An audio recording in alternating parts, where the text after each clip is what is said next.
What is up, Moose Knuckles? And I say that because JJ loves to call all of you guys Moose Knuckles. Good evening. It's Holden. JT Hayes, nice enough to stop by a reunion of the old guys pod. You know, I was going to do this myself. I have Albert Wynn, the analytics capper, coming on. One of the best in the business, by the way, when it comes to player props. But JT's like, I'm not doing anything. Why don't I just hop on and BS with you for a little bit? It's going to be a short show. We're going to try and keep it to 20 minutes so everybody can get going here. I know you did your showdown lineups, didn't you, sweet JT, right? Yeah, I just finished most of my showdown lineups. I actually came on to see Albert, not you, but I don't blame you. You said the capping guy was coming on. I said I got to hop on. And as far as JJ, look, I've already been threatened about not making jokes about JJ in the background in New Jersey and everything. So I hope he's doing well. Well, he's in New York right now. And yeah, I mean, he has to do this show. We're both forced to do this show by our contracts. So we decided to have fun with it nonetheless. So we got a game coming up here. And again, Albert's going to join us. And I will, to be perfectly honest with you, I will be blind tailing his pick tonight. That's just how good this guy is. There are very few people in this business that I would do that. Albert has a premium package. That is not a package that I am on, but I just know I have seen the sheets. He tracks his plays and he's ridiculous. So I'm looking forward to getting him on here. But we're looking at tonight's game here, JT, and this was a line just overall. The Patriots were 5.5-point dogs. Now, most of the bets are coming in on the Patriots, but you look a little deeper, the money has been coming in on the Patriots. The bets have been coming in on the Bills. The Patriots are getting the money, actually. So now it's gone from 5.5 to 3.5 to 4. Patriots 4-point dogs at home. 44 is the total, plus 175 on the money line. You asked me, well, how do I think this game is going to play out? That's the problem. You know, that's the problem with this. So if I have the leans on the total, I'd go slightly to the under. And I think this is going to be a closer game than a lot of people think.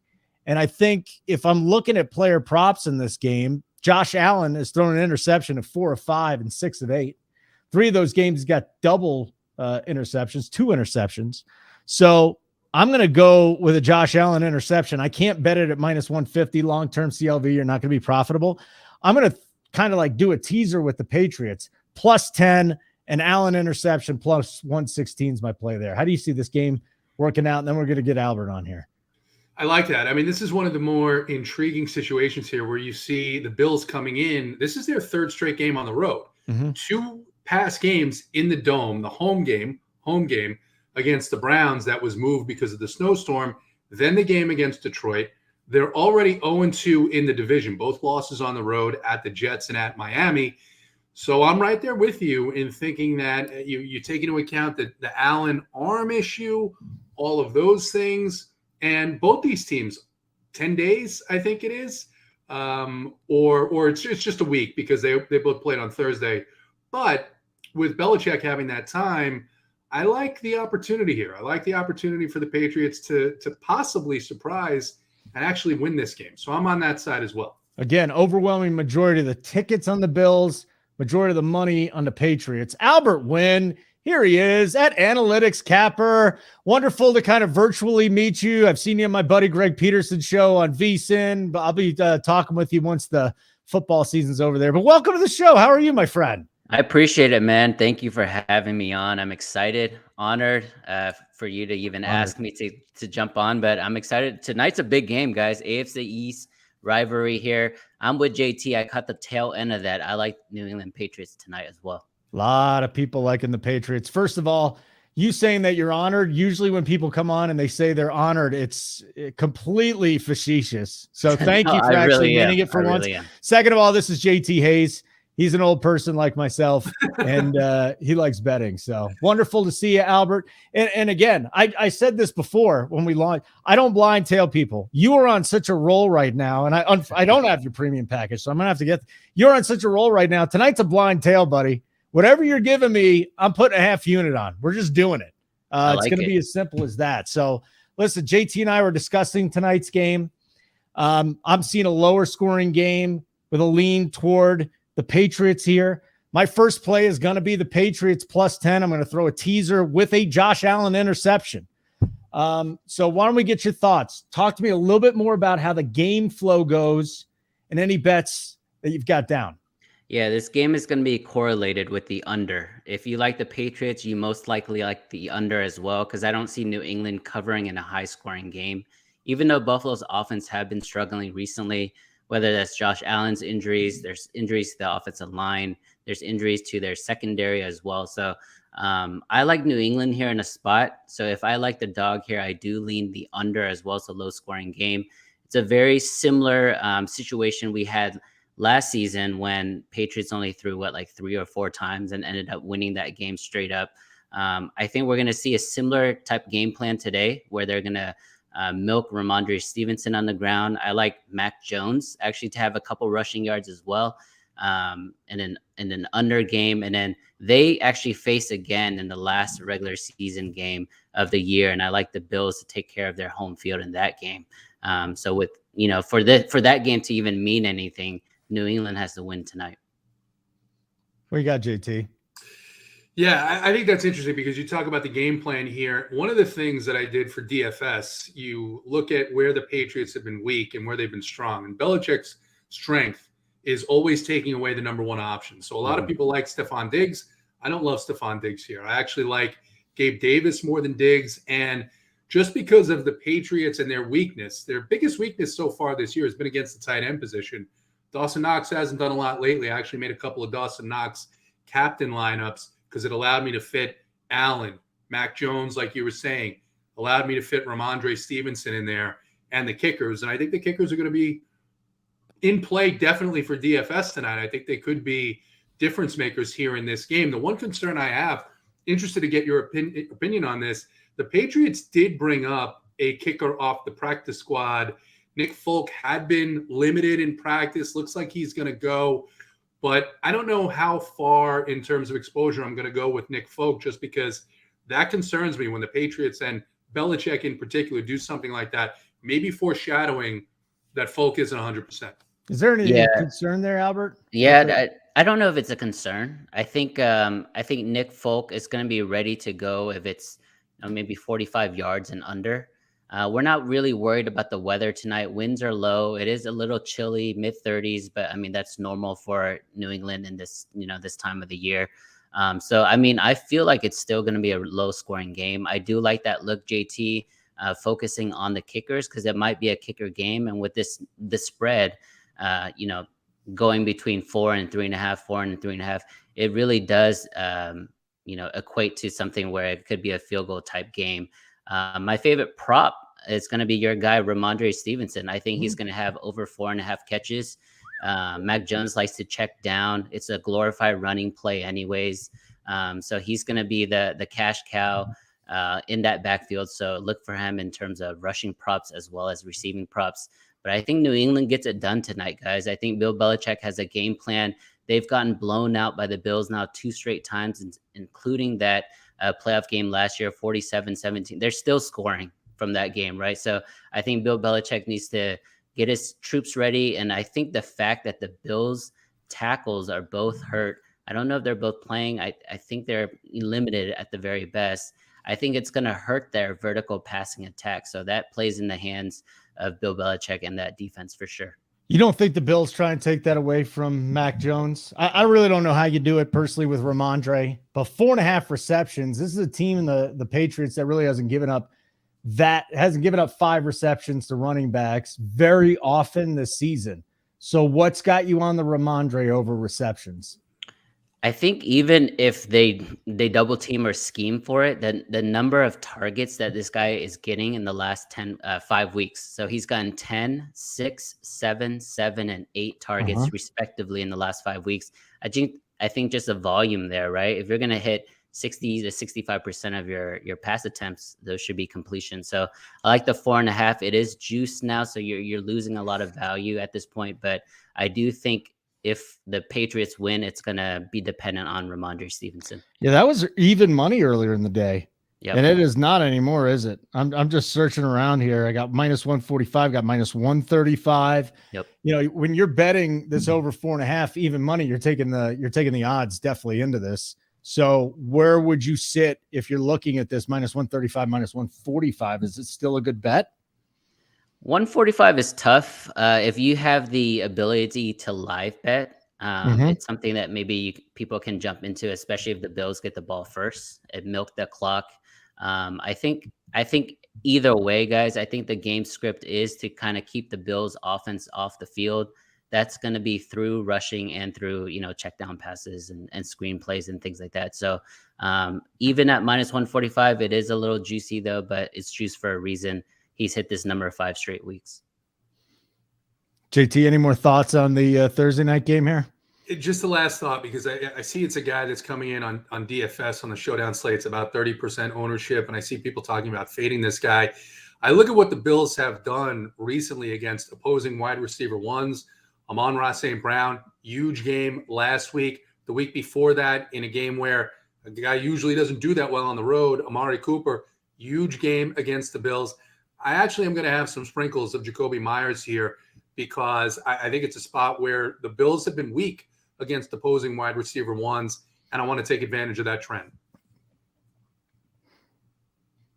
JT, I like that look a lot because we know the Bills secondary is not 100%. I think they're missing 2 or 3 of their starters. Yep. So if you're not going to play an over receptions or over receiving yards, look into the longest receiving yards because you're going to see a lot of players, out of position or out of the schemes or missed tackles, things like that. So right now I'm looking at Jakobi Meyers at over 19.5 longest reception. Seems pretty easy to me. I just got, let's see here, was minus 135 at points bet. Now it's minus 130. So over 4.5 receptions, minus 130, kind of the threshold of my juice. So I have tailed Albert on that one, 100%. That we got some talk in the chat about Dawson Knox. I was reading a lot about this today because of the offensive line injuries, even with the Bills, that he's going to have to chip a little bit more, right? Is this something where we want to stay away from Dawson Knox, or can we at least attack this from a touchdown side where you're getting almost 3-1? Yeah, I mean, the play on Knox here is the play on where the Patriots are weak. Does he stay into block a little bit more? Maybe he stays into block a little bit more, but I still think when I look at the DFS perspective, I look at guys who haven't produced in a while, down game last game, and just looking at remember this game against the Jets they played a couple of weeks ago. They win the game, but it's Tyler Conklin who goes off. 2 touchdowns. I don't think he had 100 yards receiving, but he did have 7 or 8 receptions. So if you give me that from Dawson Knox in a low-scoring game, from a DFS perspective, you could get him, you could get Allen, you could get Stevenson, you could get Jones, you could get the kickers. I think that's a good lineup. I mean, you could play Myers instead of Mac Jones if you're not comfortable with the price. Mac Jones coming off of a career game in the Dome, maybe he doesn't have as much success here. I agree with Albert where he says, yeah, they're going to mostly keep the ball on the ground. So I still like Knox here. Again, I'm not 100% Knox, but I think the likelihood is that if the Bills are able to get it going through the air, I don't think that they're going to be able to get it going with Diggs. I think it's going to be somebody else. You got any touchdown props tonight, Albert? Is that something you dabble in, and would Knox be one of them? I don't, but I'm not pro or against Dawson Knox tonight. I do like JT's look. I think another factor that you need to really talk about is because the offensive line is hurt for the Bills, you're not going to have these long 7-9 step drops, from Josh Allen. So quick check downs, quick reads. I mean, that's where the tight end comes in. So he just needs to catch 3 to 4 balls, and you'll hit this pretty easily. We got a question in the chat real quick. What's the wind in the game? Robert, it's minimal. I mean, what are we looking at? 6 to 8 miles an hour. Yep. And we're really not going to even start worrying about the wind until it gets to 15, and then really start looking at it once it gets to 20. Okay. So I do have a question a little broader for you here, Albert. Take us into your process a little bit. I mean, you're on fire. You're again, follow this dude, Analytics Capper on Twitter. It's amazing what he's been doing. Talk to me about the process. How did you dig in? How did you come upon backing the Patriots? How did you come upon backing Ramondre over receptions? Yeah. So, I mean, from a high level perspective, as soon as I wake up every morning, I'm already looking at the sports slate, right? I have a full-time day job that I'm doing from 9 to 5. But as soon as before I log onto my computer, I'm looking at the slate. So let's say there's 15 to 20 things that I like. I'll identify those in the morning, by 3 to 4 in the afternoon, that's when all the money comes in. That's all where all the movement comes in. And that's where I narrow it down. So if you've seen me kind of recap my days, I normally only have like 3 to 5 plays max, even though there's a ton of action going on. Right. So I narrow it down to my favorite plays. And I really, when it comes to like these football games, and there's only one game tonight, I really just think about the game script. How can the Patriots win this game? And to me, it's really correlated on the under and really correlated on their running back. Damian Harris is out, and Ramondre Stevenson has been the cash cow. So for me, that's how I look at this game. So, and again, you can get that over 4.5 receptions minus 130 at points bet. It went from 135 to 130. So I don't know, maybe there's money coming in one side, but do you have any plays for this weekend, or is that something you'll dig into once the props are posted a little bit closer? Because for me, just my process, first of all, I'm looking at sides the second they repost them Monday morning at about 1 a.m. The other thing is props. If for some reason DraftKings was posted on Wednesday, now it's Thursday, most of them aren't out, and I really have to rely on my own numbers that I'm building. The one guy I'm looking at this weekend, JT, you and I talked about it on the Old Guys pod, Nick Chubb. Whatever his number is at plus money to 100 yards, I'm taking 100 plus a touchdown. I'm climbing the ladder with Chubb this weekend. That's any early looks here for the Sunday slate. You don't believe in that Texans defense, huh? He should shred him, right? I did that with Derrick Henry against him. 100 yards, a touchdown, 200 yards and 2 touchdowns. It freaking paid off, man. It's my best week of the year. So no, I'm all in on Nick Chubb. I like that. I like that a lot, especially with all the hype around Deshaun Watson returning to Houston. I don't have any official plays, to be honest, but I'm looking at the board right now. I have 2 pretty strong leans. Commanders on the road against the Giants. I think they've been undervalued all season long. They're minus 2.5 favorites on the road in New York. That's a big tell to me. And Dallas broke my heart on Thursday, Thanksgiving, with the same spread here with the last second. They gave up the last second touchdown. But on Sunday night, they're 10.5 point favorites again at home. I'm probably gonna take that. I'm going to Dolphins plus 4. I like the way that's looking right now. And McCaffrey's going to be back, but there are some other injuries you got to keep an eye on with the Niners. And JT, are you looking at anything tonight or Sunday? Any players in particular that you kind of want to really dig into, especially on the DFS side for you? Yeah, on the DFS side, first of all, I'm on the other side of that Miami Niners game. Good. I look at who the Dolphins have played the last 3 weeks, and this is a huge step up in competition. They go from the East Coast to the West Coast. You know, McDaniels is a great coach. He's shown so far this season he's been a great coach, but I think this is a different kind of test. So I actually think that game goes under, and I like the Niners here. In the Cincinnati Chiefs game, I was breaking that down earlier today. It's hard not to like the Cincinnati side, especially if Jamar Chase is back with no limitations. I mean, you look at what the best opposing wide receiver ones have done against this team. If Jamar Chase is back, you know, they didn't stop Josh Palmer in Los Angeles last week. There's nothing that says that they're going to stop him in Cincinnati, Jamar Chase in Cincinnati this week. And then one thing that we talked about on the Old Guys pod is this Pittsburgh team, second game on the road, going into the Dome in Atlanta. I actually like Deontay Johnson a lot more, even though I liked him a little bit the other night. I do think they're going to focus the coverage on the deep threat, which is A.J. Terrell. I think that's going to leave Deontay Johnson open over the middle all day long. I think he gets perhaps 8 or 9 catches. I think he goes way over his 51.5 prop. Okay, Deontay Johnson. Very good. Here's my best bets for tonight. Patriots plus 10, Josh Allen interception plus 116. I'm going to and if you've been riding with us on this show, then you know Broncos 10-1 to the under. I'm just going back to it again, 38.5. What have we been on it 9 times this year? We're 8-1. So there's no way I'm getting off of that. Albert, best bet tonight? I'm going to say Patriots. So Patriots 3.5. It's up to 4 now. I still like it. Patriots plus 4. And I'm going to look at Deontay Johnson, JT. I'll watch you Sunday morning, my friend. Albert, make sure you plug everything you're doing. I love your work. That's why we had you on. I appreciate it, man. Analyst Capper on Twitter. You can find my website, analystcapper.com. But no, again, I am truly, genuinely honored to be on the show. Thank you so much. hopefully I can get on this old guys podcast. How old do you have to be on? Yeah, this you're not old enough, Now dude. that you're old enough. You don't even have chest hair, probably. Yeah. I'm older than I look. I'm older than I look. So. Yeah, you're not even 40. You're not even close to 40. I'm close to 40. You're close. Yeah, you're not 40. You got to be 40 to hop on. Let me guess. You don't have any back hair or ear hair. There's no way you're one of our guys is about to get convicted and sentenced to life in prison. So you might actually. You know what? It's true. One of our co-hosts is a serial killer. He was just arrested, Albert, but that's a story for another day. Just kidding. Not really. For Albert, again, check his stuff out. Spectacular. Thanks to everybody watching. Sorry I didn't get a chance to say hi to everybody in the chat. We're just trying to get through this. JJ's not here. We'll get going. We got almost 30 minutes till kickoff, right, guys? About 25 minutes till kickoff. So everybody have a great night. JT, thanks for hopping on, pal. Absolutely. Don't go dying on us. For Albert, JT, I'm Holden. Bye-bye.